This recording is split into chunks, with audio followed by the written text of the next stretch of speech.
Well, we gotta make it count then. Hey everyone, and welcome to the Black Flag Podcast. Tonight we're switching it up a little bit. We're talking about sales with Adam Kremer. He's the second best salesman at our job. Who's the best? Derek is the third, and he's also tied for third. That's actually an interesting thing to think about. Which of us is the best? It's Adam. Well, Daniel's a killer beast, though. He is, yeah. Daniel gets those like $240,000 or 240 KWs, the big ones. So, say you've never done a single sale before in your life. Where do you start? What's the first thing you got to know? That's a good question. I am a firm believer in you have to do it before you can learn it. Like if you're going to go and work on a project, I think that preparation becomes procrastination super quick. So if you feel that you have to go out and read all these books, you have to go out and watch all these videos, you have to go out and take all these courses before you're going to get started, you're learning before you're actually doing, and you're not going to know where to actually apply that knowledge, right? Like you guys read, of course, right? Mm-hmm. So like when you go through and you actually do something before you read, you're actually, once you're reading it, you're able to be like, oh, that's what I'm doing wrong, right? Rather than not actually making those mistakes first. So first off is just going out there and actually starting to sell. Okay. And how did you get started in sales? First was door to door. I mean, literally exactly as I said, you have to do it before you can learn it. And it was, I mean, kind of 1.5 days of door knocking with somebody, and then just kind of thrown to the wolves and sink or swim. Hopefully you can do it. So you mean you didn't have good training? I know it in sales. In sales. And in door to door sales, I didn't have good training. That's crazy. I know, it's mind blowing. Yeah. So went from that to literally at home as soon as, I mean, after my first paycheck of seeing what it actually was, it was YouTube videos, reading. I mean, immediately, and like it just started a journey. And did you feel like when you were approaching it, you were like, I'm going into sales? Did you look at it that way? I would say yes, and the reason I say yes is because of how I dressed the first day. Yeah. Did you wear like a suit? Oh, almost. I had no guide on dress code.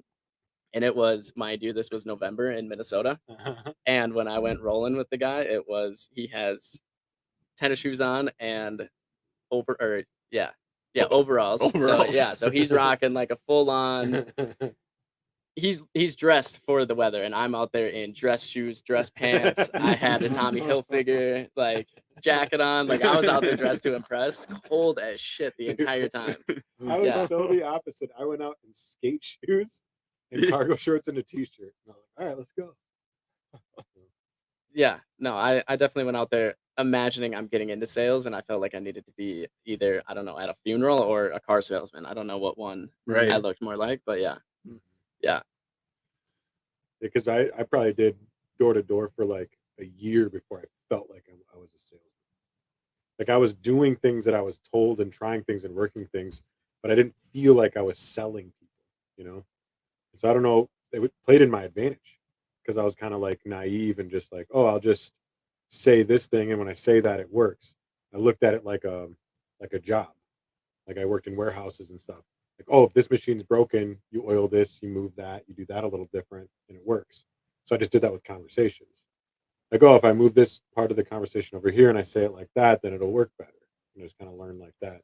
But eventually I was like, after like just like being in situations with people, and then just shit just falls out of my mouth and it works really well. I'm like, oh, I'm selling. Yeah. Okay, I'm a salesman, you know? Yeah. But yeah, I find that's really interesting. I've been in sales my entire life, and so I actually learned sales from the thank you. I learned sales from the aspect. Yes. I just want to whisper. You just gotta talk loud. No, I learned sales from the aspect of starting when I was like 9 years old, repairing vacuum cleaners. And then when I was like 11, I started repairing sewing machines for my parents. And then when I was about 13, they saw that I had a good personality with people, so they sent me out on the sales floor, and it was basically sink or swim for a few years. I got training. They sent me to like several different conventions, or brought me along. But yeah, just interesting because I learned basically I learned the very technical side of how products work, and then I learned how to apply like that knowledge in sales. So I would, if anything, probably over explain things, and I had to really learn how to simplify. Mhm. Yeah, customers don't care how it works; they just want to know it does work. Yep. That's True. it. And I was the same way because I've worked in the solar farms before actually going out and selling them. So I build them. Yep. So I I would So didn't you be even know all the that. yeah, details. Yeah. yep. So I was an Okay. electrician. Wait. Tell us the electrical story of how you got fired or Oh, whatever. God, that's a good one, isn't it? Yeah. I mean, never heard this. moral of the story is that a solar farm really only works in 60-mile-an-hour winds when the bolts are tight. So yeah, that's just to break it down super simple. There's a lot of moving parts with who the blame fell on and who it should have fallen on, but I got thrown under the bus. Was it your fault? No, I got called 3 days later to come back. I was the only one that got fired out of the deal right away, and they Mhm. had electricians, trades, apprentice, journeyman, master, and I apparently there were 16 journeymen that went into the office and told them that you guys made a huge mistake. Like you guys have to go out, call him, get him back because he's the only one out here working. And what was your response? Yeah, I told them that if they can give me $10 an hour more an hour, I'm game to come back. And they said no, we can't give you a raise. I said, that's perfect. You're not giving me a raise. You're rehiring me. So I'll take $10. And they said no. So I let the ego kind of get in the way, which it was a good thing because it ended up in the door-to-door sales. So Nice. yeah. Yep. Yeah. So but what was the big aha moment for you in sales where you started learning principles? I mean, sort of like basketball or anything like that. Like, so there's so much of it that's just reflex. You just learn. You get in there, you learn what you're doing. But like the thing you're really good at is just studying and reading and all about it. What are like the big aha moments that really helped you level up? I guess. yeah, I mean, I would say the big aha moment when I needed to do that is the first check that came in from sales. I would say that's probably the biggest big aha moment. Right. Just being commissioned. We should talk about that. Like every job, there's a boss and there's a manager, and they pay you a flat rate per. If they pay you a flat rate per hour, that's because it's they're taking a cut off of how much you're making because they're giving you that security. But if you just get rid of that security, then you're just gonna make more. Mhm.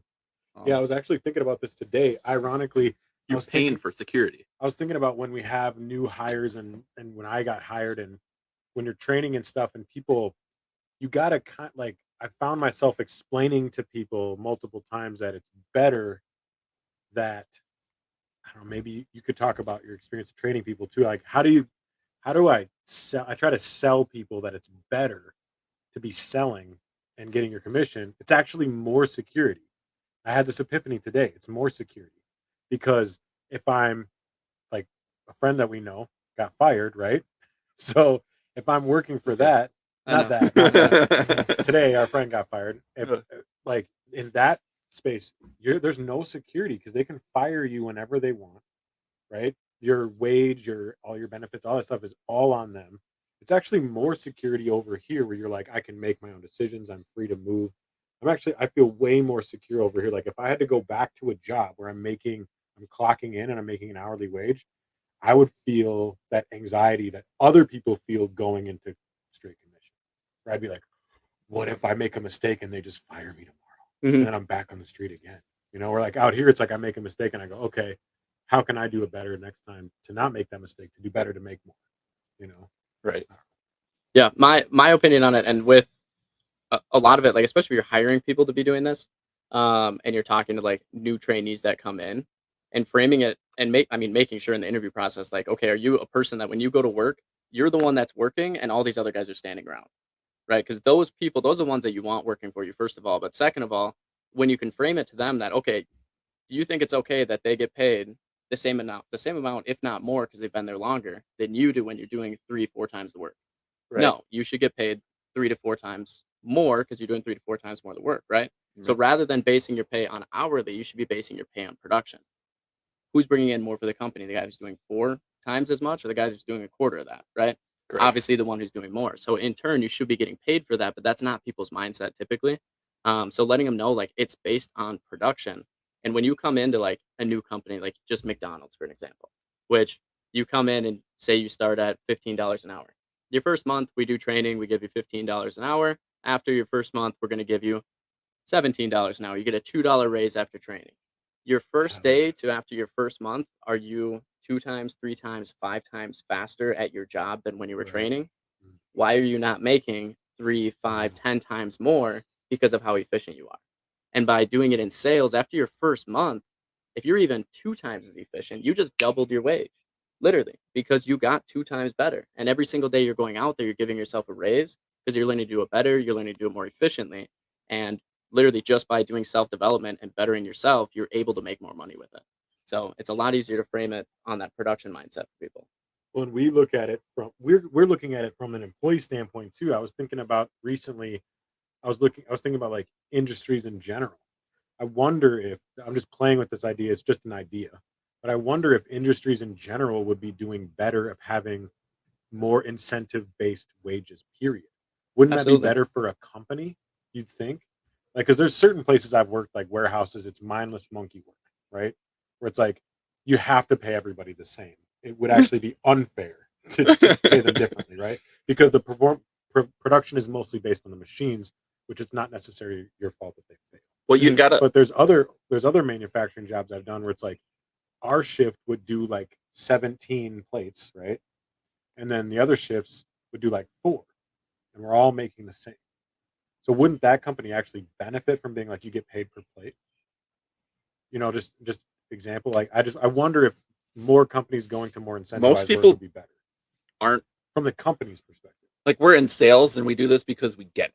right? Most people don't get it. I think there's some psychology and just the way people's mindsets are with this type of thing. It's how you're raised. I mean, that's what school teaches you. True. It's incredible Yeah, too you've got because that. yeah, I've definitely noticed that. So what I did before sales, working on sewing machines and vacuums, repairing them, was also commission based. And so I learned really quick if I can maximize my efficiency and I can, so the average tech goes through one vacuum every hour to hour and a half. I figured out if I can do it in 30 to 45 minutes without cutting corners and just like do it quick, I can make a shit ton of money as a 9, 10-year-old kid. And so I learned how to You game could the buy a lot of system. M&Ms. Oh yeah, I mean I was making a lot of money. I was making more than most people out of college when I was still in high school. Yeah. And but that's the thing is like you learn how when you're commission based, you learn very quickly. You can control how much you're making just by upping your efficiency. So you said did you go to public school? I did, yeah. I can, Okay. yeah, I can tell. I was just gonna say, But you had to unlearn a lot of that, I bet.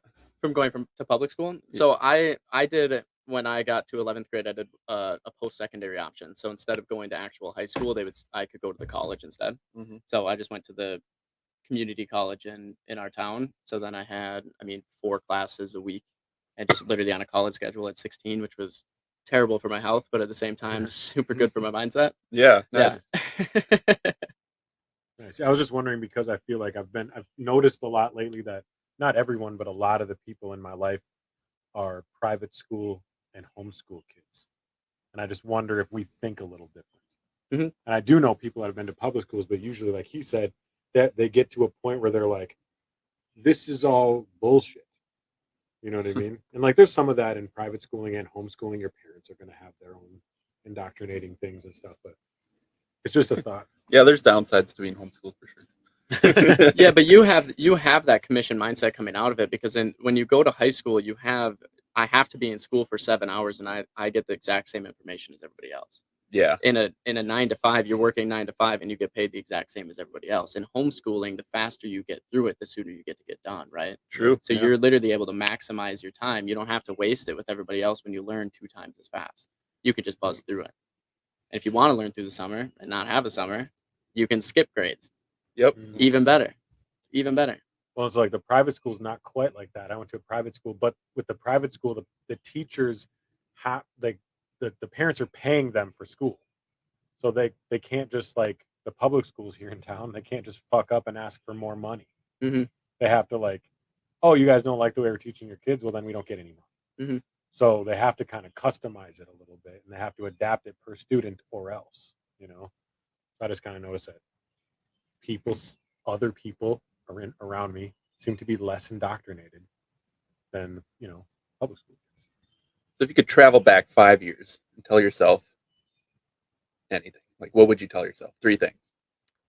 If I could travel back, I mean, I wouldn't want anything to change. So it's tough for me to say. I mean, if I had to give, I mean, somebody that's 18 years old, fresh out of high school, if I had to give them actual advice rather than giving it to myself, um, I would say the biggest investment that you can make is in yourself. Yeah. Number one, which as cheesy as that sounds, there's no other investment you can make that has 10, 20 times returns. I mean, Right. you can't do that in real estate. You can't do that in stocks. You can't do that in literally anything. Right. But literally taking one course that gets you one skill now makes you 20 times more. I mean, Yeah. it's that fucking easy. Just with self improvement. So I would say that'd be the number one piece of advice. Number two, don't save money. Um, I hate that mentality. And number three, stop giving a shit about material things. Wait. Don't save money. No. Why not? So my thing is like right now, all the money that I make either goes into an investment for the company or goes into the investment for myself. Oh, okay. Saving money doesn't do a whole lot. And if Right. that saving money, I mean like having a savings account and putting money into a savings account. Right. It does nothing for you. Well- It does. You're literally losing money and you Yeah. might as well make it work for you. I agree with that. So how do you talk about, like Sam mentioned, we never got your aha moment. Well, I'm still waiting for number 3 too. I cut him off. Oh, Number three was don't care about material things. Oh, It's yeah. all about utility, as you've seen. mhm. Okay, so All about your utility You're- company. Yeah, yeah. because of the Prius. The Prius caffeine pills. I mean, if it doesn't serve you, why use it? Well, My Um, Prius is in the shop. Prius people. Heck yeah. I ran over a raccoon. With We're this the Prius. coolest. Oh, dude, that's the same thing that happened to mine. I backed in here because if you saw the front end, dude, oh my. Oh, really? What year? 08. Okay. But There's yeah, such a common vehicle. I just have to say it. There's such a common vehicle that it's really easy to find a bumper for them. I got one Oh my for God, yeah. $200. I was like, what? Yeah, yeah, and they can color match too without even having to paint it. Yep. Mine's green though, so that's not as often. That was a dumb decision. That'd be the advice I give Well, you myself. could- actually. Don't don't get get green. Don't get green on the Prius. Get a normal human color. Well, That's some pretty good advice, though. yeah, I was gonna say, what was your aha moment? We never really got. Yeah, I mean, Invest in yourself. yeah, I would say that was my aha moment is actually going back and like the first day of like doing sales within 2 weeks of 3-4 times in those numbers simply because I'm going home and this is what I'm focusing on. Mhm. Right? Like going back and doing that investment in myself of actually taking time to do shit that makes me better at what I do. I mean, that was a huge aha moment. I mean, from there I was just kind of addicted. Where does that? So you're talking too about going into the. You're talking about going into the field to do it, right? You're doing. You're learning by doing it. But then what? Like why Sam wanted you on is because you also study, Mhm. and that's what you're talking about. So where? And you're talking about studying, and then you got to be in the field so you know where to apply it. My question is, what I'm wondering. You talk about different courses and stuff and books. I've asked you before. You give me suggestions, but how do I know, like when I'm looking at something, to weed out the bullshit that's trying to get my money, trying to tell me that they're going to tell me how to sell, right? But they just really want that quick buck. They're not going to. They're just going to feed me platitudes and horseshit. Mhm. How do I know, like, okay, I can weed out this is actually good thing to spend my time on versus they just want me to buy their book or watch their course or whatever, and I'm just giving them my money. I'm not going to learn anything. Because for me, I always hesitate to do anything because I'm like, ooh, I could buy that book or buy that course, but then I'm like, I'm probably going to waste a bunch of time. And I don't care as much about throwing $50 away and learning a lesson, but it's the time I'm wasting doing it, you know? Yeah, I would say in today's day and age, and it's realized by people who are doing like super good. They've realized that givers gain, right? So the more you give, the more you get back. That's just how the world works. No matter what, if you're out there giving, you're only building a runway for a bigger plane to take off. So the more you give, the bigger ass you can have at the end of it. So when you go out and you try to find these courses, if you're just going to something you saw on a Facebook ad where the guy says, "Yeah, we're making people $10,000 a week because they did our training," right? You can go to their Instagrams, you can go to their Facebook, you can go and get their if they have a book, they always have low ticket items that are just here's a ebook, here's a small taste of the course, here's just small basic stuff, and you can vet it from there before you actually go out and get that high ticket $10,000 coaching program where you just spent your money. I mean, 10 grand, that's a decent amount. Have you ever spent 10 grand on a coaching? Yeah. Oh wow. Yep. Yeah. Last year I spent 25,000 on personal development. So coaches, classes, books, all that sort of stuff. And then the year before I did 20,000. This year I'm already at, it's like 11, I think is what I'm at this year. For spending? Yeah. Yep. So when do you stop selling and you start doing the classes? So I do that stuff after selling. I have a set blocked off time on, I mean, if I show you guys my calendar, it's literally itemized on when I'm. How did you squeeze us in? So you schedule the 2 weeks ahead. Yeah. Nice. Yeah, no, I block out my entire day on what it looks like from beginning to end, and I know exactly when. Like on Wednesday, it was between 1 o'clock and like 4 o'clock ish. That I was reading, taking notes, building out an offer. So yeah. Sam, should we go into scheduling more, or should we just keep going with the? Sure. How do you this is something that I've been slowly learning the last few years is how to build a schedule. Because what I've learned is when I sit down and build a schedule, I demand too much of myself. I have too many expectations and I will fall short. And then if I set it up too rigidly, if a piece goes missing, the day falls apart, the week falls apart, all the plans get messed up, and then I get overwhelmed and stressed out and anxious, and then I want to detach from the entire plan. I'm just like, I'm gonna throw the whole thing away. Now I've been learning to like roll with the punches and move forward. How can I make sure I'm expecting enough of myself but not over demanding? Because there's a balance in there that I'm learning for myself. How do you figure out, okay, obviously you're a high performance person, right? But how do you find balance? What would be your advice to someone like me trying to figure out how do I balance that? Yeah, and I don't like the word balance Okay. as my lifestyle is. Okay. I think life has seasons Okay. more than anything. Like, what are you looking to accomplish in this season, and hammer down on that.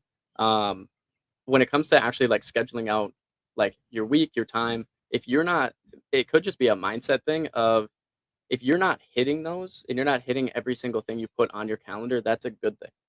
Like that means Okay. that you're stretching yourself, you're putting more on your plate than you can handle, but it doesn't mean it can't go to next week. Mm. Right? Your life doesn't depend on you Mhm. getting these tasks done. Mhm. I mean, it's as simple as that. So if you're not actually completing all of them, that's a good thing. I don't complete at least 20% of what I put on my calendar a week, every Okay. single week. Do I work on it? Yeah, and I work towards it. I even leave about a 2 to 3 hour gap on Fridays in the morning to go through and complete that. Mhm. So, and then at least I can drag tasks over from the week right into that gap. So I wasn't able to get it done, click and drag right over to it. So realizing that you are stretching yourself, that's a good thing. No matter what in life, people can't have stress without growing. Mhm. You can't. It's impossible. You go work out, you go read, you do math, you're gonna get stronger, you're gonna get faster at reading, you're gonna get better at math. No matter what. You put your body under stress, do things that you're not used to handling, you will adapt to it. Mhm. So as you keep jam packing your calendar, you may not be able to get that many tasks done now. Next week, 2 weeks, 3 weeks, 6 months from now, you continue to do that, those tasks are gonna get done. Mhm. Right? You're gonna get that down simply because you put yourself under a little bit of stress. Mhm. Now you've grown into that actual position of being able to handle it. Right. So I would say it's a good thing. Mhm. And just have your cutoff times. If you need to have that balance where like, all right, now it's family time, block that shit off. Mhm. Right. And this is my cutoff. Did I get it all done? No, we'll move it to tomorrow. Move it to Friday when I have that time blocked off. So is there a way too? Because I've signed myself up for more in life than I even want. Mhm. Even if I could stretch my time to do it all, I don't really want to do it all. But I've signed myself up for it. Is there a way to walk away gracefully from things that people expect of you? Like I have a responsibility to this, let's say, organization, group, committee, whatever. Is there a way to, or even friendship? Is there a way to gracefully walk away from something, or do you just got to cut it off and say it doesn't matter if feelings get hurt? I'm out. Yeah. So I mean, I would say it definitely depends. You have to sacrifice for people. I mean, that's just in general. You sacrifice for your family. If you didn't, they wouldn't like you. Mhm. You wouldn't have a family probably. Everything. I think everything is sacrifice. Yeah, yeah, a lot of it is. But on top of that, if they actually give a shit and you're communicating, there shouldn't be an issue, right? Is there a Unless- way to have it all? No, definitely not. Definitely not a way to have it all. Yeah, I mean, just keeping up communication. You can only do what you can do, right? Uh-huh. And if they're upset about it, it is what it is. Mhm.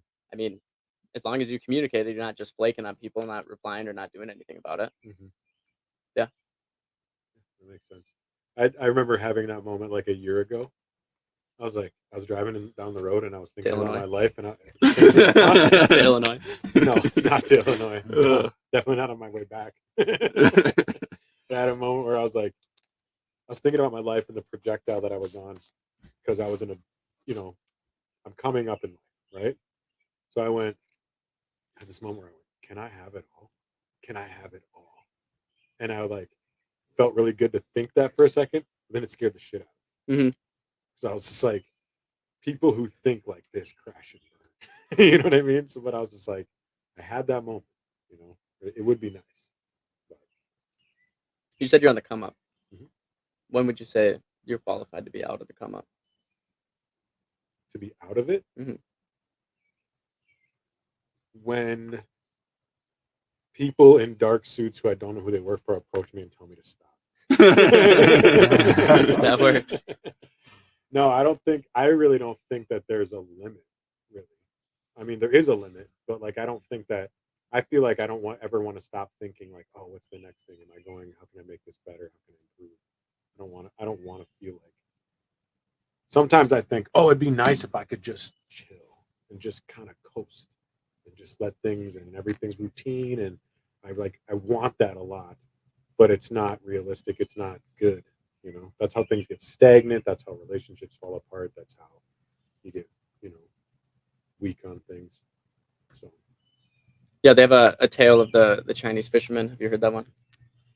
maybe, what is it? So there's a guy he's a Chinese fisherman. He's sitting out by his boat, kicked back in a lawn chair, just like we are, drinking a beer, smoking a cigar. Hell Another fisherman comes into port and he says, "Hey, what are you doing?" He said, "Oh, I'm just relaxing." He says, "Well, why aren't you out in the boat fishing?" And he said, "Well, why would I do that?" He said, "So you can catch more fish." He said, "Well, why would I do that?"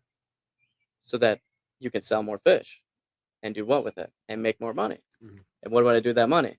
"Well, then you can get a bigger boat and catch more fish." "And what would I do with that?" Oh yeah, I heard Well, this, yeah. then you could make more money, and then what would I do with that? "Well, then you could relax." He says, "Well, what the fuck do you think I'm doing right now?" Right? So, I mean, at the end of the day, you have the option to relax, but you need to have, if you're on that path of, I'm going to be doing better every single day in my life, like I'm going to be on this hustle, I'm going to be on this grind, I'm on the come up, you just have to have a good enough fucking reason to do it. If it's just to relax, I mean, you can do that now, Yeah, I right? think that was, you gave us that advice in that group text. I was struggling a lot at one point, and I asked you a piece of advice, and you said you took my eyes off the problem and said, "What are you aiming at?" You had a lot more to say than just that, but that was what I remember of it. It's like, what are you focused on? What are you aiming at? Yeah.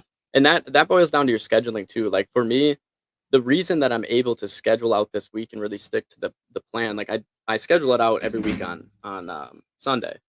But I got really granular and I set aside on what is my 1,000-day goal, right? Like where do I want to be in 1,000 days? How is that going to look? What is the company Right going to look here. like? Yeah, exactly, exactly. What's You the made company it. going to look like? What's it going to take for the company to be running at that point? Like, is there C-suite executives? Is there? I mean, in mine, it's company side of things, Mhm. but you can do the exact same thing in literally all of life. Like, if you're looking to be at this point as a father, as a husband, as this is where the house is going to be at. This is what I want to have as income. What do I need to have in place 1,000 days from now, which is like 2.5, a little over 2.5 years, Mhm. right? And then from there, okay, what am I doing at 500 days? What am I doing at 250? What am I doing at 120? What am I doing at 60? That's 2 months. Mhm. What am I doing at 30? That's 1 month. Now break it down into weeks. Put that on a calendar. This is my 1 month plan. Every single Sunday, plan out that week. Do it based on that checklist of what you need to get done, and then you can look back at that 1,000-day goal that you've just built out, and you're always on the right direction, right? And granted, that 1,000-day goal is fucking massive, and like I said, I mess up on at least 20%, 25% of what I do every single week, but I know what direction I'm heading with it. Mhm. So even if that goes to the next week, that's totally fine. It's just part of the plan. I think too. There's a level of looking forward to the future, right? That's what Mhm. you're talking about, and then you have what you do in a day, right? You're Yeah. talking about you took it 1,000 days and you brought us all the way down to your day, Mhm. right? So I actually noticed some people, they say, if you're too focused on the future or whatever, you miss out. You don't stop and smell the roses.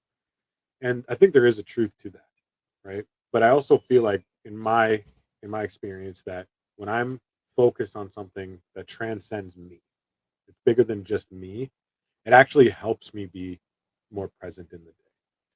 Because when I'm aimless, my mind wanders, I don't know what I'm doing. Even like in a day my schedule gets messed up, like today my schedule got messed up and then I'm off track and I don't know exactly what to do right now. And all of a sudden I'm missing out on this moment because I'm worried about this or that or the other thing, But if I have this thing that I'm aiming for that transcends me, then it actually helps me be present. It Mhm. actually helps me enjoy the moment or work harder or be willing to, like, oh, today might suck, but that's okay because it's part of this bigger thing that's bigger and better than me. I don't Yeah. know. But, No, absolutely. And I think that's the 1,000-day goal has helped me with Mhm. that significantly. So what is your purpose in life? What motivates you Yeah, beyond just? I mean, you said you're not materialistic, so it's probably not just money. Like, what's the thing that gets you out of the bed and to work as hard as you do every day? yeah. I just see the more that I learn and the better that I do, like the more impact that I can make. Right? Okay. Like you guys texting me and I give advice and that sort of stuff. Like that's what gets me out of bed. Like if I'm able to do that for people, it's phenomenal. Like right now it's an under 30 entrepreneurs group. So we're all part of the same network. We hop on calls. I coordinate them every Monday. We hop on. We talk about our big ass problems. Like what are we doing? How can we solve this? How can we do this better for you? Like all that sort of stuff. And I get on calls with those guys. I mean, weekly, multiple times, just because I'm dealing with this. Like, how do I automate this? Like, I have sales guys that are doing this. I'm trying to recruit this way. So it's, I would say it's not so much like, do I want to make $1 billion? Absolutely. But I want to do it because I want to know how to make $1 billion. It's Yeah. not so much the money that I give a shit about. It's the fact that I'm able to do that and how much of an impact you can do just simply by learning that. I would say is going to be the biggest driving factor So you for me. find joy in sort of solving the mysteries, solving Oh, the absolutely. puzzles and stuff like that. Yeah. Life is a puzzle, and you got to figure it out. 100%. 100%. solution based. That helps me out a lot in life. It's being solution based. Yeah, home solution based. Yeah. What about you? What motivates you? What motivates me?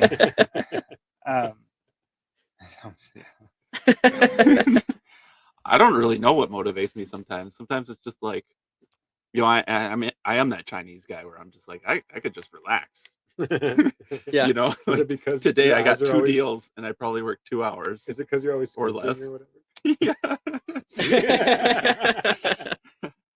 Do a very squinty We had a eyes. guy draw a caricature of us for a podcast, and it was Sam's big smile, and his eyes were squinting. He had a big gap tooth for me. I was like, nailed it. Yeah. Neighbors are getting it. Yeah. They're getting it. Out of town. Yeah, I don't know what my motivation is long term. I mean, just for sales in general. My motivation now is my family. Yeah.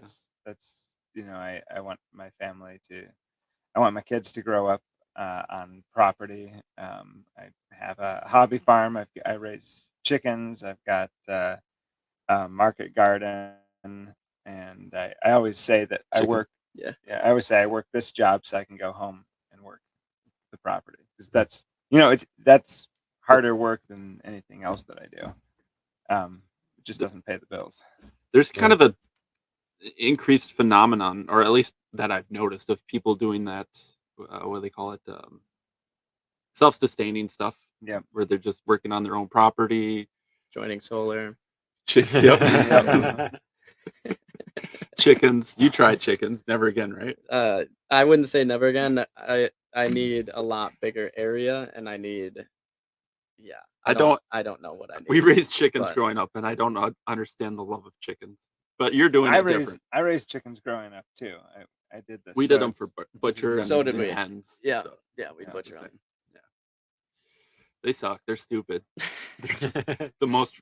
People like name their chickens and stuff. I'm like, That's stupid. they don't even have a brain. Yeah. They're so retarded. They're like insects, Yeah. but bigger. They're meat insects. Yeah. Chickens do eat ticks though, so they are useful. True. So in that regards, they also make delicious eggs. It's true. That you won't sell me. My chickens aren't even laying eggs right now. I got 4 eggs. Is that a today. metaphor for sales? Uh, My chickens aren't even laying eggs right now. maybe.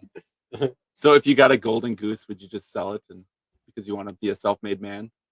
No, I would say I'd nurture it, and I'd teach people how to nurture their golden goose. For sure, yeah. Yeah. Read it. If you ever read the book, The 7 Habits of Highly Effective People, Is it a have you good heard book? of it? No. Stephen Covey. What? Um, Okay. I was But gonna yeah, tell he- everyone, make sure you silence your phones for the podcast. yeah, yeah. Silence all devices. No, it's 9 o'clock. Yeah, no. His book just goes over the golden goose. And if once you get your golden goose, like the story of it, of course, is I they just killed pulled it. that They out of wanted my it. ass. Yeah, So yeah. no, Wow. it's a super good book. You should read Huh. it. It'll give you a lot of structure in your day, 100%. So how does a sales interaction go for you? Like I'm not talking about like a specific selling a specific product, but just building that relationship with the customer. Yeah, are you saying like- Walk us through an actual sale. I mean, I can give you like the framework to it. Yeah, The just framework the is- framework. I mean, because I know that that's bendable and flexible and changes with every interaction is going to be different. But yeah, what do you lean on? Yeah, so I mean, the stages that we have for the actual sale is, of course, the intro, and then is build the value, give them the hook, and then give them the takeaway. So build the value of, okay, why this product is great, how we're doing it, all that sort of stuff. Here's the hook. Now you're getting guaranteed savings in your guys' bill. Here's the takeaway. But the thing is, you actually have to qualify for it, right? So we're going to build up all this value for you, and then we're going to take it all away. And now the power's in my hands, right? Like, this is a great, grand, wonderful thing that I have for you. But actually, I'm the only one that holds that, right? Yep. Right? So then you do that takeaway, and then that piques that curiosity like crazy. Well, what do I qualify for it? Even if it wasn't something that they had this huge interest in, now Yep. you just took it away, and they have that FOMO, which is the strongest human interaction, or at least human emotion, is the fear of loss. So they, in turn, do a lot more for you, qualify, close. So I feel like in our industry, there's this level of people feel like they're protecting their pitch, or they're protecting their future deals by protecting their pitch, or protecting their knowledge or wisdom or experience, or protecting their, territory or whatever. And and I haven't been around that long, but I've just felt like I've seen the exact opposite play in my favor. Mhm. When I'm willing to share wisdom, they share their wisdom. When I'm willing to tell what I do with my pitch, they share their pitch. When I'm willing to share territory, they share their territory, and now we're all winning. I don't understand that. Do you see that? Do you feel that? yeah, and I mean, it goes back to the previous point of givers gain. I mean, givers will always gain, and a rising tide raises all ships. Mhm. So does a lowering tide. And that's my big motivation with this. I mean, the specific industry we're in is we don't have those resources, right? Mhm. Like, where do you go if you want to learn how to sell it? Where do you go if you need knowledge on the product? Like, how are you going to get sales training on it? Is there systems and processes that people have? Is there automation set up? All that sort of stuff. There's no resources. And it's because nobody's coming in and saying, let's raise this. What we end up happening is people go to the doors and they talk about it. And this goes for literally anything, but they go to the doors, they talk to them, and they give them false information. Now, whether that's the salesman's fault or the agency trainer, whatever it ends up being, but what that does is that puts a negative connotation on this customer. Mm-hmm. But if you go, we'll say that you guys go to a car repair shop, you get your car fixed. Your Prius is in the shop right now. You go Right. get your Prius fixed. If Probably they come getting fucked back, up. yeah. If they come back and that Prius works fine, great, phenomenal, what do you do after that? Tell everyone. You tell everyone if it does good? Yep. Okay. I was gonna say vice versa. No, Typically it's the opposite. That's true. You're That's correct. why you see bad reviews, but you never see good reviews, Right. right? So a utility company, XL, great example, 1 out of 5 stars in Better Business Bureau. They have some of the best electric service out there. I mean, there's not many outages. When Right. there is an outage, they fix it, right? Are their rates ridiculous? Yeah. But it's after you talk with their customer service that you had an issue, you give them a bad review. But out of 3.7 million customers, to only have 80 bad reviews, that's not bad. Right. That's not bad at Old- all. Old people that have been around since it was NSP, Mm-hmm. some of them don't go with us because this Exactly. has been reliable for before you were born. Right. kid, Exactly. you Yeah. know? So with that, a bad customer costs you 5 times as much as a good one. But that doesn't just cost you as much. That costs me, that costs Sam, costs Daniel, costs everybody more money, and loses sales for us because you put a negative taste in somebody's mouth Right. because you want to go out there and you had no resources, or you just want to be a dick. We've all Right. knocked through a neighborhood that someone else burnt. Oh, and they burn it bad. Mhm. Yeah, and you can't do anything about it. Mhm. Like they're burnt. I mean, it's already there. The philosophy that we always went by is The- a positive interaction. It takes 3 positive interactions to bring in 1 potential new lead.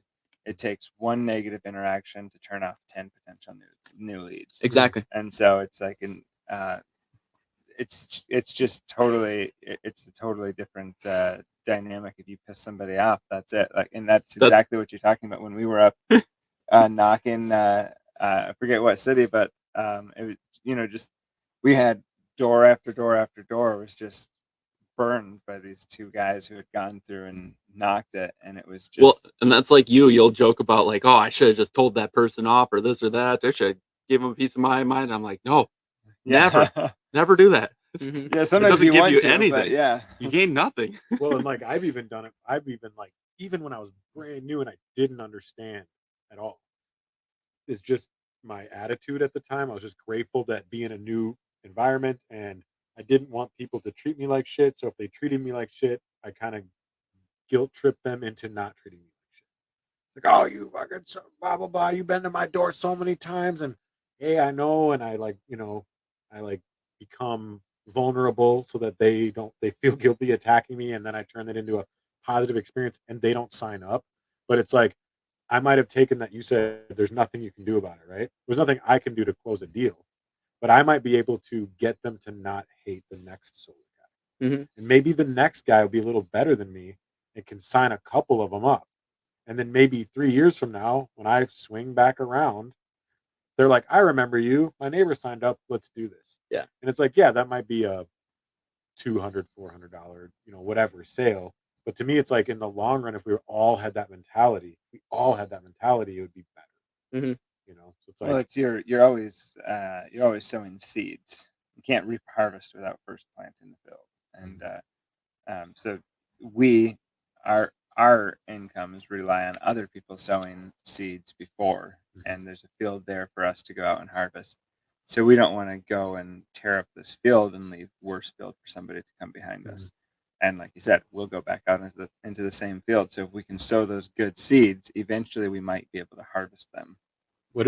when you were in your when you were selling sewing machines, what was one of your like victory moments? Not necessarily for money, but like what was one of your victory moments where you're like, I got them?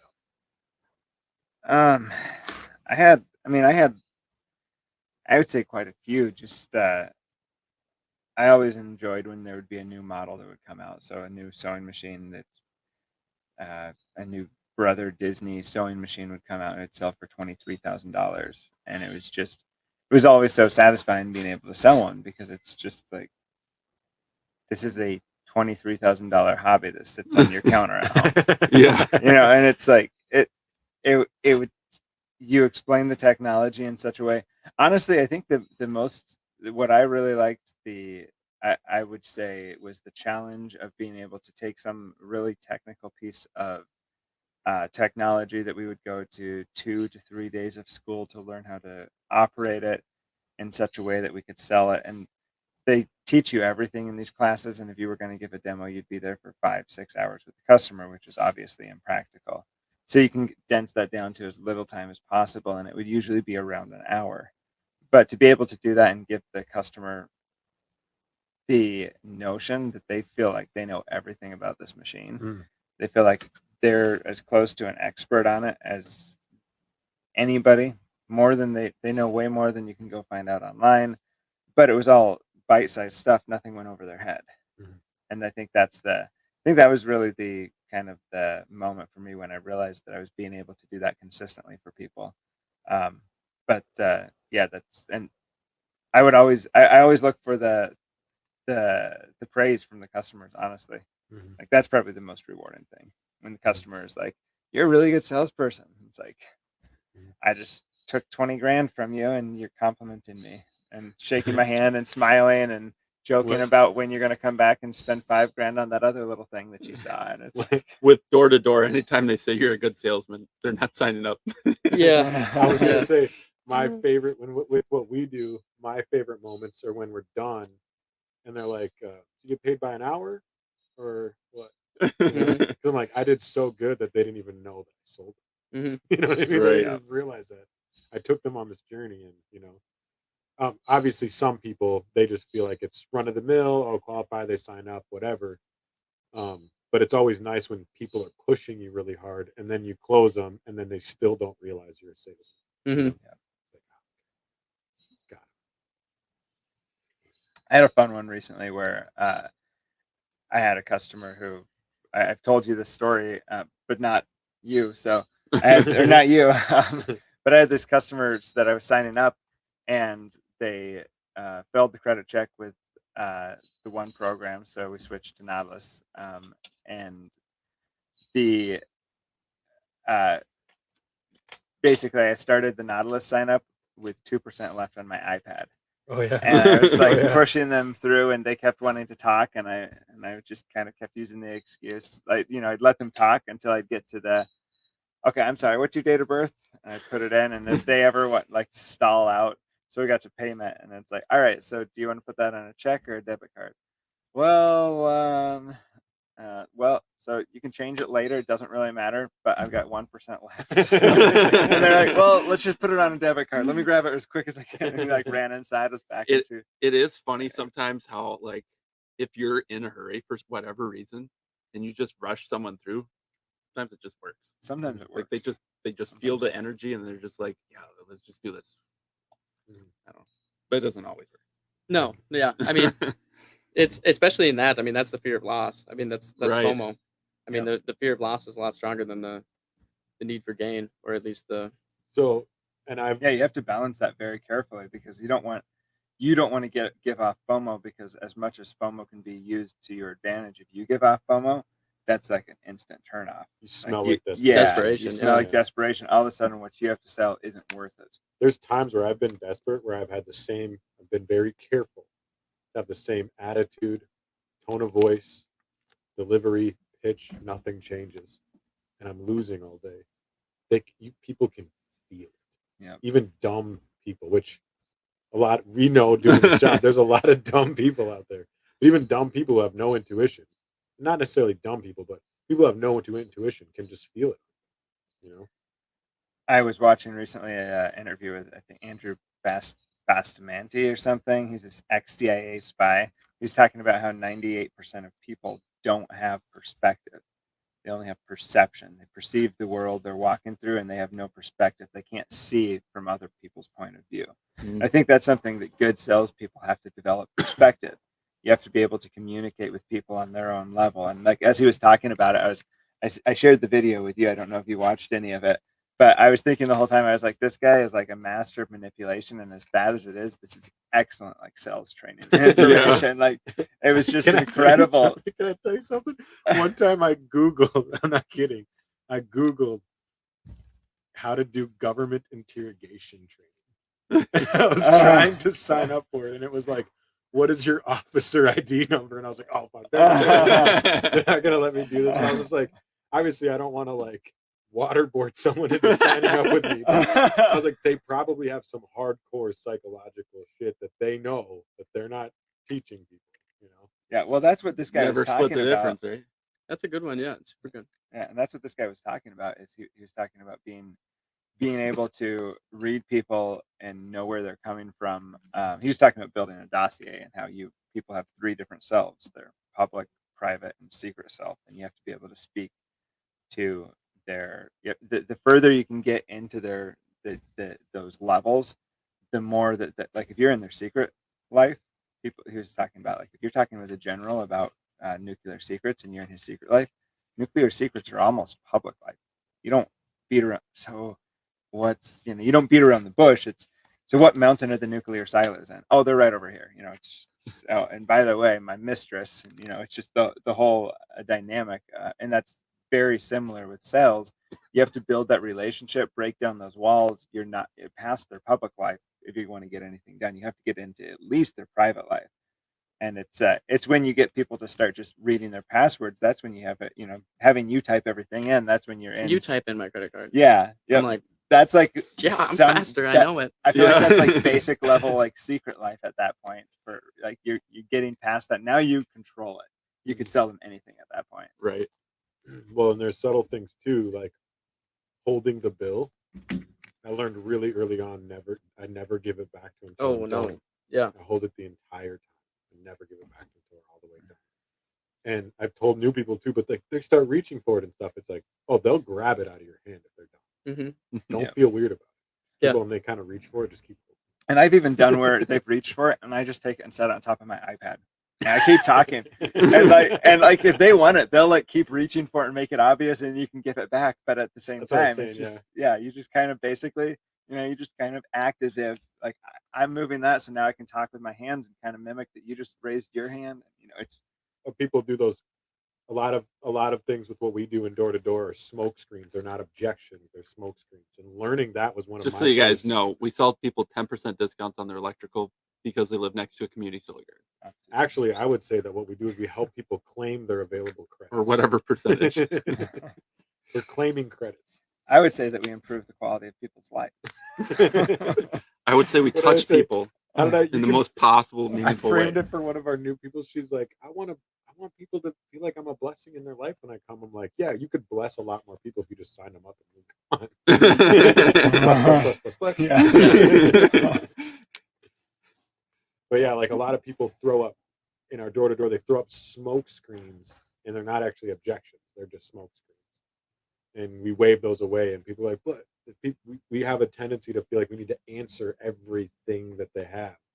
And I've actually learned that sometimes it's good to make sure that they feel comfortable. But a lot of times, most of the time, what I do is I wave it away. And you I can answer wave their it in a question way with the next thing that that's- I was going to say, anyways. Yeah, and you can also wave it away and be like, "I'll get to that, but that's not important right now." Right. And you don't say that's not important, but you just basically move on with it. You think, "I'll get to that in a little bit." And And so, it's- you that also puts out it sends a mental signal that you're in charge. yeah. Well, and my point too is that they throw up smoke screens, and it's not actually an objection. We move past it, but it's more of like I've tried to tell new people if it's really an objection, they will bring it up again. Don't feel like I ignored it and now I lost the deal. It's like you move forward and you get to the next step, and they'll be like, no. What about this? You're like, "Oh, Sometimes. okay." They don't always bring it back up. I think. Well, in my experience, nothing works every time. Right. But usually for me, trying to move forward and seeing if they double down on it works more often. So, Adam, what would be like when you're training new people? What would be like the biggest stumbling block they run into? Yeah. I mean, it really depends. A lot of them, they'll talk too much. They need to learn to shut up. Yep. The one who talks less in the conversation is the one who's going to come out on top, right? That's a big one. On top of that, I mean, they're oblivious to those signals. Like you guys know you can read people when you're at the door. Like they pretty easily, when they need to say something, when like what's going through their head. A big thing that we train on is covering your rebuttals before they get up. Right. And I think I've gone through that with you guys it's called 8 miling. It's like, have you seen the movie 8 Mile? They get in a rap battle. One Eminem gets up and he just talks shit about himself the entire time. And then it goes to the next guy to rap at him. Yeah. But he has nothing to say because Eminem already took it off. Yeah. Right. Because he can't go up there and say, oh, you're white trash, blah, blah, blah. He already said all that. Yeah. So now what are you going to say? Right. So in doing that, all he did is took away everything that he was going to say. And we do the exact same thing in the selling conversation. So teaching them what those common rebuttals are and why we need to hit on that. A lot of times they'll go into it and yeah, Adam says this, right? But it's until they start getting those objections consistently. They're like, okay, how do I get over that? I'm like, that's why we say this at the beginning. Right. I need to start saying that. And it's like, it's one of those things that you just have to learn from doing. I mean, I can sit there and teach all day long, but everybody thinks that they can do it better right away. And just getting through that learning curve of you're not smarter. Like just go with it. There's a reason we have it there. I've ran into the opposite more often with people where they're trying to overcome the objection of the last person, but this person doesn't have that objection. So now they're talking too much, trying to overcome an objection that isn't there. and then that customer starts having the feeling like, should I be objecting to this? You know, like I've had people, I explain cancellation terms or whatever, and they're like, yeah, whatever, they don't care. But then you get then one person makes a big stink about it, and you have to sell it to them. You have to get over that. You have to overcome that objection. And then you go to the next person, you're like, oh, this person's going to make a huge deal about it. Now I'm making a huge deal about Yeah, The it. So only- where's that definitely got to line? remember. I know you don't like the word every balance, person. but where's Yeah. that balance? Yeah, There? I would say that you draw that line, and a common thing you guys said, you went through a neighborhood, the entire thing was burned. That's when you change it because it's consistent. This person was burned, this person was burned, this person was burned. That's when you're changing it. I like that you brought up that point, is not selling to the last person that you were at. But when you go through, especially in Illinois, this whole neighborhood got burned by supply companies, right? Mhm. Some guy came through door knocking, he burned them with supply companies. Second, third thing that comes out of my mouth, we're not a supply company, Mhm. right? Or I understand that you guys have been burned in the past by these companies. Let me just explain to you why we're different. It's completely different concept for you. So it's once you're actually getting that same objection over and over and over, and it's a common trend because of that exact location. Mhm. If it's not something that's because of that actual neighborhood, just keep rolling with the same pitch you got. Mhm. Yeah. Yeah, because I think that people get into a mentality where they start to they struggle at first, then they start to have success, and then they get excited, and that's a fun feeling. You guys remember when you started to like make money and get closes and stuff? You're like, oh, I'm getting that level up. Like, oh, I just leveled up. This is great. Yeah. And then you get that excitement, and then maybe you run into a rough neighborhood, or you just have a rough streak, or the numbers just aren't playing in your odds that day. They forget to be consistent, right? They go, oh, because there is that level of adapting, Mhm. but sometimes you just got to stay consistent. Keep doing. Like don't rewrite the pitch because you're having an off week. Mhm. Don't rewrite the pitch because you ran to 2 or 3 people in a row who you couldn't close. It's door knocking. Mhm. You should run into 2 or 3 people you don't close. That's normal. I'd It'd be almost weird rather if you that. weren't. Yeah. Yeah. Like one of my favorite things is when I go out and I'm nervous, I just get a little nervous sometimes when I go out, and I get a little nervous and I talk to someone and they're like, "Fuck you," slam the door. I'm like, got it over with. That's what I was nervous about, and it just happened, and I'm alive and I'm here and I'm about to close somebody. Like I Right. like that, but I've had to learn to like it. At first, it was rough because I'm like, I'm out here trying, and these people are being mean to me. Like it's a real feeling, Yeah. you know. Yeah. No, absolutely. And so, Absolutely.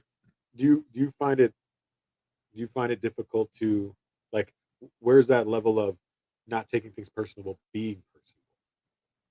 You know what I mean? Not really.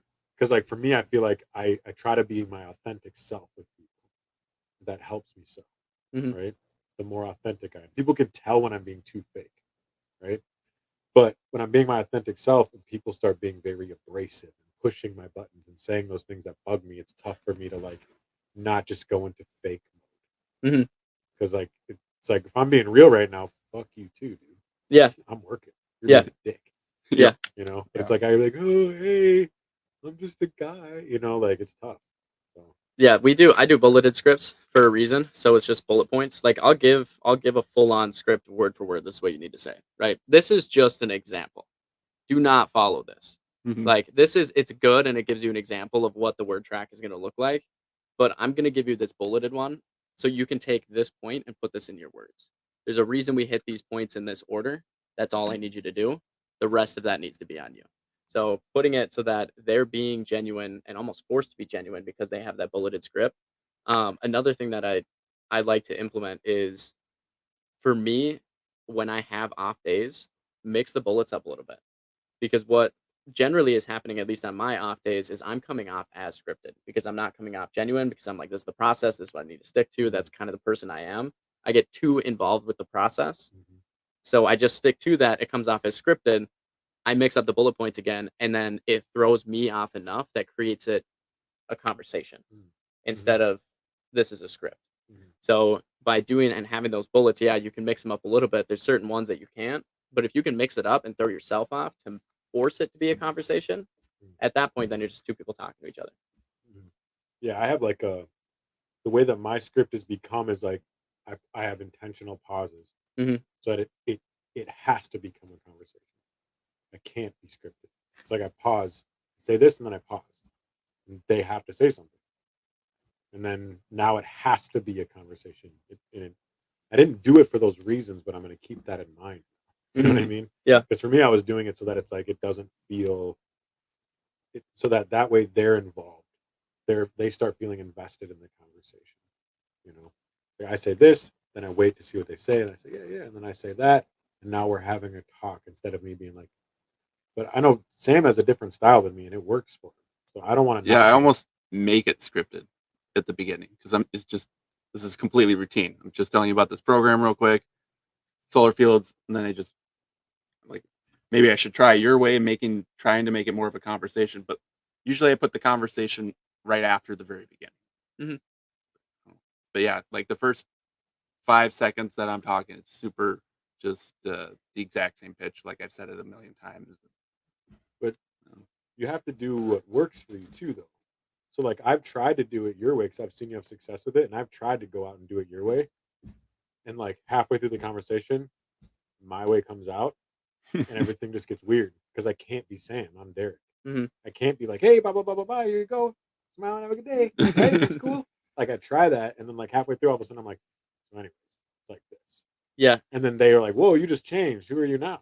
And then they're like, are you scamming me? You know, like they start to get like that. You know. I think too, like I just gotta be me, and you gotta be you. You know? you guys think a lot about the words. I think a lot about like the tone. Like how am I standing? How like what is the tone? And I put a lot of emphasis on that. So like even though I'm saying the exact same thing every single time, I'm just like, how can my tone be different? I do body language a lot with people. I need to do more body language. I mirror. I like very intentionally mirror. I Like, do it to on the point- accident now.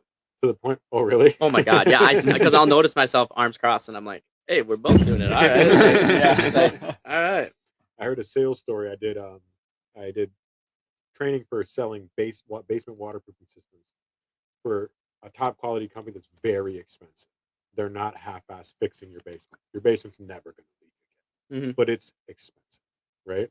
And I heard the story that they were talking about one of their top salesmen who just could not close this lady, and one of the trainers had just gone out. He came in from another place, just watching the top salesman. Like, how's he going to do? So he's like, "Oh, I got to perform for the big guy today."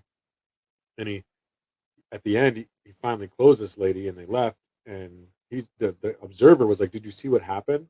He's like, "No, I don't. Like, I lost her, and all of a sudden I had her again. I don't even know what happened." He said, "You were like this, and she was like this." And he's like, "All of a sudden, you just went like this, and you're on the same level." All of a sudden, she was like, "Oh yeah." I started communicating with them. So like, I do it to the point where I'm like, it's almost obvious. Like sometimes I'm It's like, "Don't not, be though. obvious. Don't be obvious." It's not. In my Yeah. head, I'm all, "Don't be obvious," but I'll like put my hand right where they are and put my foot right where they are, and they're kind of mimicking their tone a little bit, you know. And, Yeah. but and I think that's for me why the excited, upbeat, like quick doesn't work, because then I'm like, it gets real obvious when I shift. Where if I'm kind of slow at the beginning and then I shift into mirroring, it works a little better. Huh. But yeah, and trying to find things I relate to people that have nothing to do with the deal helps me a lot. Right. You know, old ladies, you're always seeing a picture of my kids every time. You know, yep, here's a picture of my kids, and I just do it like that. Here's my kids, and they're like, "Oh, you're a person." Yeah. You know what I mean? Yeah. First thing that comes out of my mouth has nothing to do with the sale. It's always something about their house, something about their lawn, Oh, you do that? something unique. I always every lose single them every time. time I do that. I do it, but I'm genuine about it. And Me too. I try to get them. I try to get them. Yeah. No. Like I have ADD. I'm just like, oh, that's a cool umbrella. It depends. It depends. If I see that I really like their flowers, Yeah. and the husband comes out, Uh-huh. fuck your flowers. Right? Like, I'm not saying anything about your flowers because it's the husband. He didn't do that. He Unless- doesn't Right. care. Unless he's like, "Hey, how's it going?" True. Exactly. If he comes out like that, I'm like, oh, your flowers? Oh my god. Like, they're You're great. mirroring. Exactly. Yeah. So- yeah. I've heard of women using their looks and their like flirtatiousness to close deals. You know, now, I've ran into it, experience with going out there. I'm sure you guys have too. You're good-looking dudes where you can tell the woman's vibe, Oh, absolutely. right? But I've never learned how to translate that into a close. Like I don't know why. Like I've tried. I've had that situation happen before, and I tend to lose them. Like when that's happening, I'm like, oh, this is happening, and then I'm like, okay, how can I use this to close the deal because I'm married. I'm not Mhm. trying to, but I'm like, I'll use this to close the deal. I'm a salesman. Right. So, but it never works. I flirt back. Yeah. That's Usually. probably why, because I'm like, I don't want to, I'm married. I'm not going to flirt. Yeah. Yeah. I think there's a certain level of flirting that is professional and not personal. So it doesn't Platonic. you're not conveying anything. You're just basically kind of playing along with them. Mhm. Because that's something. I mean, I've been in sales obviously long before I was married, and that was something when I especially got when I was dating, but especially when I got married, it was like, is this kosher? I never really, I never like went overboard with it, but just kind of analyzing it. And I think that basically a base level of like, I don't know if I would even call it flirting. It's just basically it's playing off their flirting. I guess is what I do. But yeah, it is. It takes keen into it, and I don't know. I can't always do it with everybody, but I find that when I can do it, it does flow into a really easy close. Basically, just leading. What's that saying? Leading the horse to water. Do you ever play with politics with people? I love playing with politics. Oh with yeah. people. Yeah. love that. When I Really? pitch conservatives, absolutely. Yeah. So Absolutely. so Oh, what do yeah. you do with so we're talking about renewable energy. What do you do with conservatives? Yeah, so they believe it's political power, Mhm. obviously. Yep. And they don't like that our tax money is going to it. And they are very obvious about it.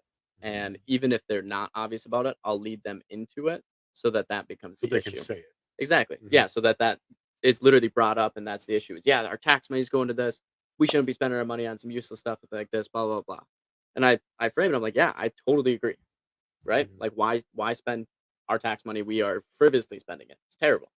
But would you rather have our tax money go to something that is preventing or actually like building local jobs, helping our local community, staying here in the U.S., or would you rather it go to the Middle East for gender studies? Which would you prefer? And I shit you not, they die every single time. They laugh so hard. Yeah, and they're like, "You're right." I have a literal recording I could show you of me saying that That's exact same hilarious. thing. Should Yeah. be like, this actually employs a lot of straight. Mm-hmm. Yeah. No, but a lot of I've tried a little bit of that, and a lot of times I get these panels come from China. Mm-hmm. That whole thing. And I don't know what to do with that. The other thing I like to do along with that is basically kind of feed into that. Yeah, your tax dollars do pay for it, but the law's already been written. Your tax dollars are already paying for it. Mhm. The money's spent. Are you going to turn down the discount just because they've spent your money the way you don't like it? Mhm. So now they're giving you the opportunity to save a little bit, and so it's like it's that seems to work with conservatives pretty consistently too. It's not. I like that. I'm gonna have to try that. Yeah, no, it works. See what It I get for works. reactions. I'm but- definitely using that. Yeah. I'm gonna adapt it a little bit though, because I got jokes I can make. Oh yeah, no, dude, you can literally throw anything in there. There's so many things we spend our tax money on overseas that Mhm. it drives them nuts, but at the same time, it cracks a joke while Mhm. making a pretty serious point. Making people laugh can overcome an objection without overcoming an Oh yeah, objection, for yeah, sure. yeah, absolutely, absolutely. He's like the king of one-liners too. Oh yeah. So yeah, a lot of times with Sam and I'll have this like well scripted thing I say. I'm like, it works, dude. And then he'll take it and then he'll just turn it into like 3 words from a sentence. And I can't remember what I used to say. People would be like, "Do I have to do this with you?" They want to do it on their own. Mhm. And I had this little script I would say that would work. And Sam took it. And he was like, after a while, I was like, "Yeah." So he goes, "Oh, I just tell him I have to authorize it." I was like, "Dude, that's great. Yeah. It works every time." It does. Nope, I have to authorize. Can I it. finish this later? Well, I have to authorize it. Oh, okay. Yeah. So what do you do with payments? Because that seems to be a place where people, especially newer people with the program, but just in general, it seems like people have trouble with losing people when they get to payments. So how do you approach Autopay? that? Yeah, autopay. How do you Yeah. approach that? Do you approach it early on? Do you approach it midway when you get to it? What's So, your Like, I think too, and we're getting kind of specific here, like you Well, that's talked about. fine. Okay. I was It's going to still say too. about sales. It's not. Yeah. Okay. Well, I was this gonna- is and overcoming autopay is the same thing as overcoming the close on a sell. I mean, That's what I was you've gonna got say. the Can we- close on everything. That's so- exactly what I was going to say. Can we? Yeah. framing it for closing before the close is really that's how Yeah, I look at it. exactly. So at what point do you bring up the biggest objection that Auto anyone pay. is going to face? Yeah. I mean, there's one main way that I go through it, and I do it no matter what, unless they're already on autopay. If they are on online payment, check, they call in, doesn't matter. Because I you can will see frame it it this on way. You can see it on the bill. Yeah. So no matter what, I frame it this way, and the reason for that is because I would rather 8 mile it, get ahead of it before it's an issue, even if it's a non-issue. Like they could be online payment, totally fine with autopay. They just haven't set it up yet. They just been lazy, right? Yeah. But still framing it this way, and that's why I have the process in place. But I frame it as when our credits are applied to your electric bill, that's a guaranteed payment to your utility bill. No matter what, every single month when we produce electricity, we're guaranteed payment on your bill. Now we're not the utility, and you should frame it that you're not the utility, hopefully. Yep. And we're not the utility. So I can't come up here and disconnect your meter, right? Like we don't have that option. So since we're a guaranteed payment to your electric bill, we just like a guaranteed payment back to us. We run ours on an auto pay system. Familiar with auto pay? Awesome. You can kind of understand that, right? So wasn't he that's the good. one that said that hilarious? I was on a call. I was on a call, and you're still on the same. And none of us are on that guy's team anymore. But when we're all on that team, you're on that meeting, and you go. This lady said, "I've never done auto pay for anything," and your response was, "Oh, so this is the first time you're going to do auto pay?" That's yeah, awesome. yeah. I love those just like straight, blunt, to the point, simplistic. Just things. assumptive assumptive selling, 100%. I had one with that where I was running into an issue. You were with me, and I was like, so you write a check every month, right? Because they were objecting with the payment a little bit, and they're like, yeah, I don't do anything on auto pay. I was like, so you write a check every month, right? Like, auto pay is basically a digital check. You get the statement, you can write it out, and you can deduct it out of your registry.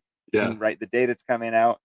The only thing you're not doing is putting 50 cents on an envelope and mailing somebody a physical check that anybody could pull out of the mail. Mhm. And they're like, oh.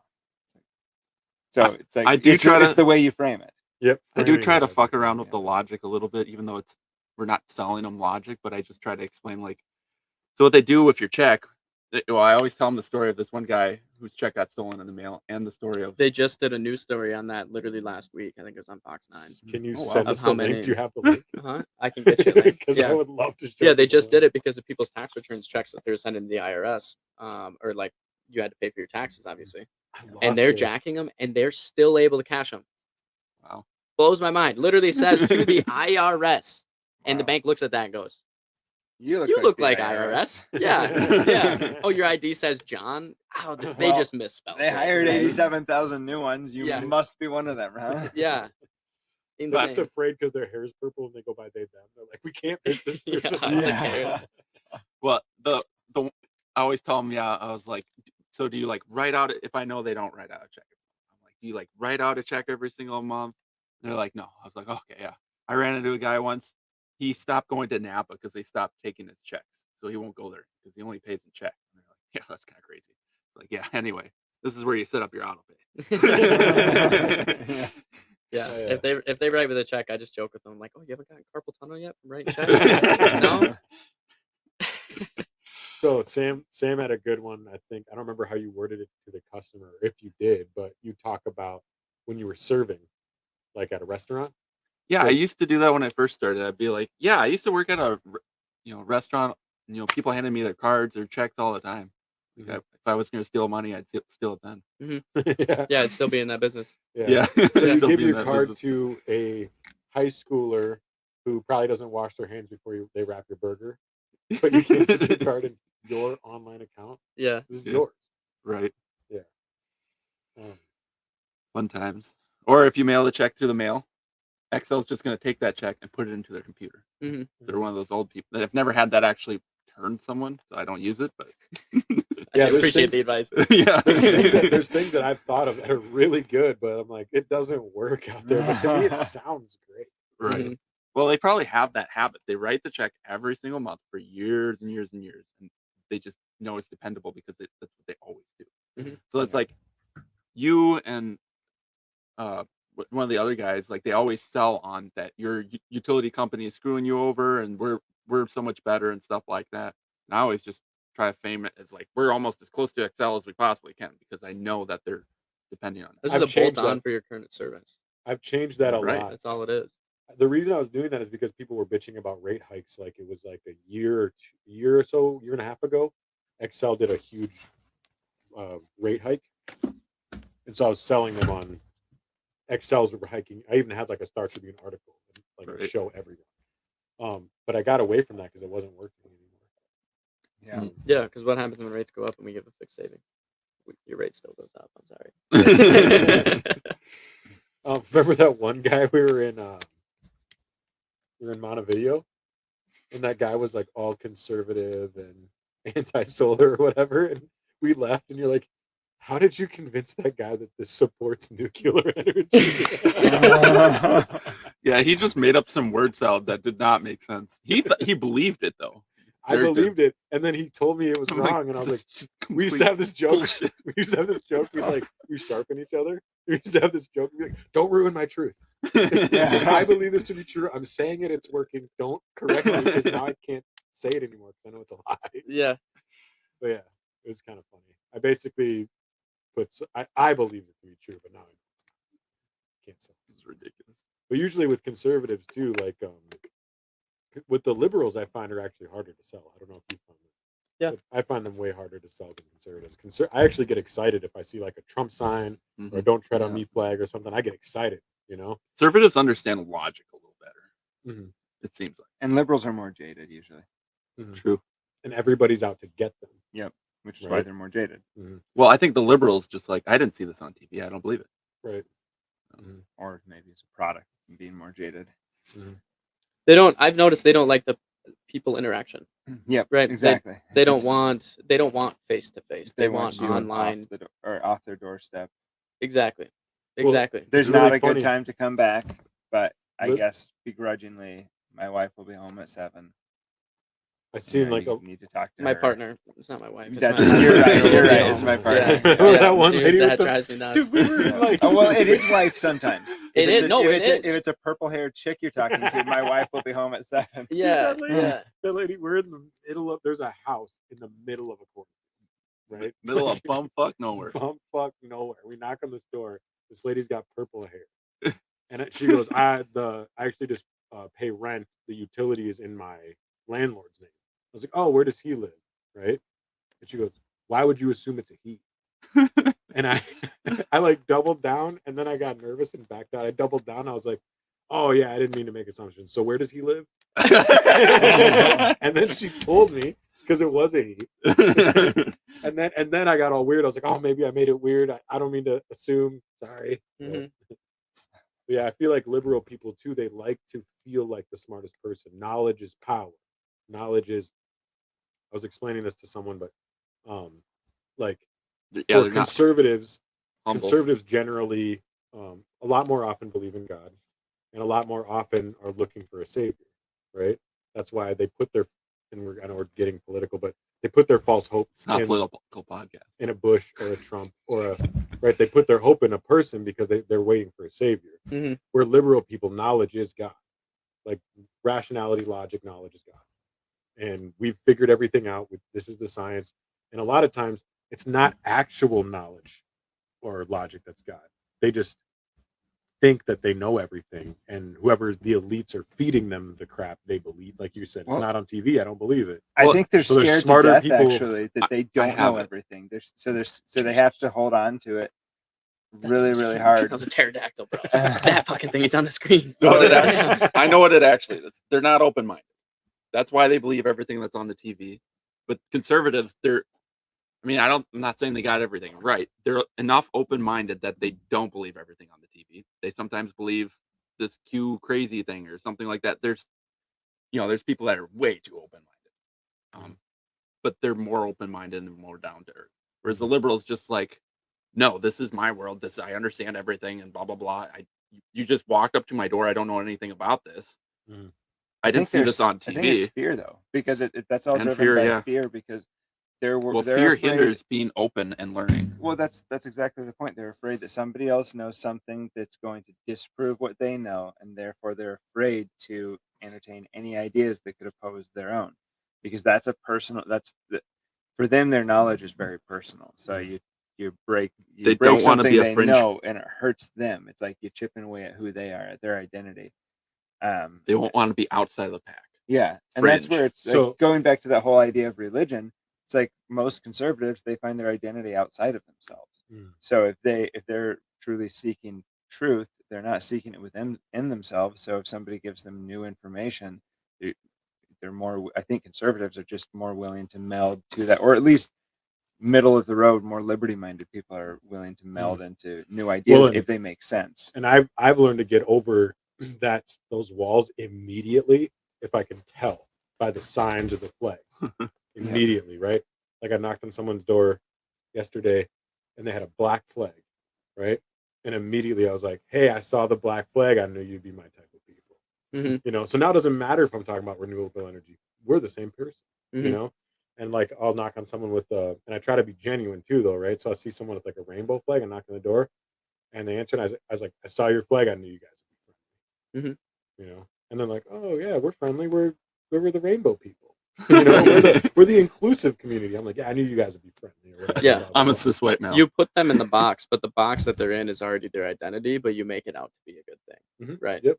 And that I'm that too. Mhm. And I don't even have to lie, because I'm not into the rainbow flag shit. I would never vote for Trump, right? But like I make him feel like I'm part of it without even being disingenuous. Mhm. Like someone with a Trump sign in their yard. 'Cause you guys. I don't know if were you guys knocking during the Trump and Biden freaking not Trump and Biden, but anyways, before that. For what? I started knocking at COVID. I haven't stopped. So During that election, Yeah, right? yeah. There's people with the signs in their yard right next. Oh, to a each ton other, of 'em, right? yeah. So with Trump people, immediately like I can relate to them without ever talking about political parties. I knock on the door and I was like, I seen your sign. I knew you guys were my people. We're not here to talk about all this propaganda bullshit that you see on CNN. And they're like, yeah, what's up, dude? You know Yeah. what I mean? And I'm being genuine. I don't believe that CNN crap. Grab a I don't Bud believe Light. their crap either, yeah. but you know, I can connect with them in that way. So like, you know, and then I'd be, you know, someone's got a Biden sign. I'm like, you know, can you believe that crazy shit that Trump tweeted? I don't even have to say how I feel about it. Wasn't that crazy? And they're like, yeah, it's crazy. Anyways, you know, and then we get to the but I don't know. I don't feel like this as much anymore, but there was a while there when I got good that I felt like a lot of times what I was doing was like, look up here. Mhm. But then like the deals have to be done, Mhm. Right. you know. Exactly what was happening to them because they have a sign in their yard. Yeah. Literally the exact same shit. Who is they? Yeah. Yeah. Was that a wrap? I think that'll be a wrap. Should we close them? Yeah, we should close it. All right. Should we refer them to another podcast? Mm-hmm. We should get them Oh, to we refer